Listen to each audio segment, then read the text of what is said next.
So இப்போ பார்த்தீங்கன்னா லைவில் அந்த டாஸ்க் முடிஞ்சதுக்கப்புறம் பார்வதியும் திவாகர் உட்காந்து பேசிகிட்டு இருக்காங்க. அப்போ பார்வதி வந்து சொல்கிறாங்க, கேர்ள்ஸ் பேட்ச்லேயே பயங்கர ஒஸ்ட் யார் அப்படின்னு பார்த்தீங்கன்னா ரம்யா, அப்புறம் கெமி, அரோரா, இவங்க 3 பேரும் ரொம்ப ஒஸ்ட்டான். ஏன்னா ரொம்ப ரொம்ப செல்ஃபிஷாக, எஸ்பெஷலி கெமி ரொம்ப செல்ஃபிஷாக. எல்லோரும் குக் பண்ணி முடிச்சதுக்கப்புறமா தனியாக சாப்பிடுவாங்க. அந்த மாதிரி அவங்க நல்லா டேஸ்ட்டாக பண்ணி சாப்பிட்றாங்க, ரொம்ப செல்ஃபிஷ் அப்படின்னு சொல்லிட்டு பார்வதி வந்து சொல்கிறாங்க. உடனே திவாகரும் அதை கேட்டுட்டு ஆமாம் ஆமான்னு அவரும் சொல்கிறாரு. அதுக்கப்புறமா சொல்கிறாங்க, இந்த மாதிரி பாய்ஸில் வந்து கமருதீன் ஒஸ்ட்டான். இப்போ லாஸ்ட் வீக் வரைக்கும் கமருதீன் கூடயே தான் சுற்றிட்டு இருந்தாங்க. இப்போ வந்து திடீர்னு கமருதீன் ஒஸ்ட் ஆகிட்டாரு. எதனால் இவ்வளோ பெரிய சண்டை வந்துச்சு அப்படிங்கிறது நமக்கு தெரியலை. ஏற்கனவே இன்றைக்கி மத்தியானம் அவங்க 2 பேருக்கும் ஒரு பெரிய சண்டை வந்துச்சு. அதை பற்றி நான் ஒரு வீடியோ போட்டிருக்கேன், நீங்கள் பார்க்கலைன்னா போய் பாருங்கள். ஸோ பார்வதி வந்து இப்படி சொன்ன உடனே திவாகர் சொல்கிறாரு, இவங்க எல்லாத்தையுமே என்ன பெரிய பிரச்சனைனா ரொம்ப செல்ஃபிஷாக இருக்காங்களாம். எல்லாருமே தன்னை பற்றி மட்டுமே யோசிக்கிறாங்க, அடுத்தவங்களை பற்றி யோசிக்கவே மாட்டாங்க அப்படின்னு சொல்கிறாங்க. சரி, யாருமே அடுத்தவங்களை பற்றி யோசிக்கலை, ஆனால் அதை யார் சொல்கிறாங்கங்கிறது தான் நமக்கு இங்கே பாயிண்ட்டு. திவாகரும் பார்வதியும் சேர்ந்து மற்றவங்க எல்லோரும் செல்ஃபிஷ்ன்னு சொல்கிறாங்க. இது எந்த கணக்கில் சேரும் அப்படிங்கிறதே நமக்கு தெரியலை. ஏன்னா இவங்க ரொம்ப செல்ஃப் சென்டர்ட், 2 பேருமே தன்னை பற்றி மட்டுமே யோசிக்கிற ஆட்கள்.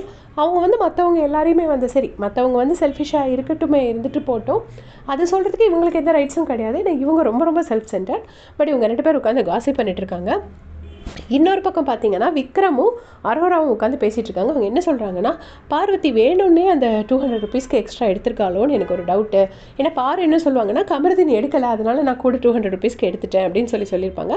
பட் கமருதீன் வந்து கடைசியில் தான் வருவார். அதுக்கு முன்னாடியே பார்வதி வந்து அந்த 500 பாயிண்ட்ஸ்க்கு எடுத்துகிட்டு வெளியே வந்திருப்பாங்க. ஃபஸ்ட்டு பார்வதி தான் 500 பாயிண்ட்ஸ் எடுத்துகிட்டு வெளியில் வந்திருப்பாங்க. அப்புறம் தான் வந்து அரோரா வந்து 300 பாயிண்ட்ஸ் எடுத்துகிட்டு வந்திருப்பாங்க. ஸோ பார்வதி என்ன சொல்கிறாங்க, அப்போ என்ன சொல்கிறாங்கன்னா ஆனால் வெளியில் வந்து எப்படி பொய் சொல்லிடுவாங்கன்னா, கமருதீன் எடுக்காதனால தான் நான் எடுத்தேன் அப்படிங்கிற மாதிரி பொய் சொல்லியிருப்பாங்க. ஸோ அதை பற்றி அரோராவும் விக்ரமும் பேசுகிறாங்க.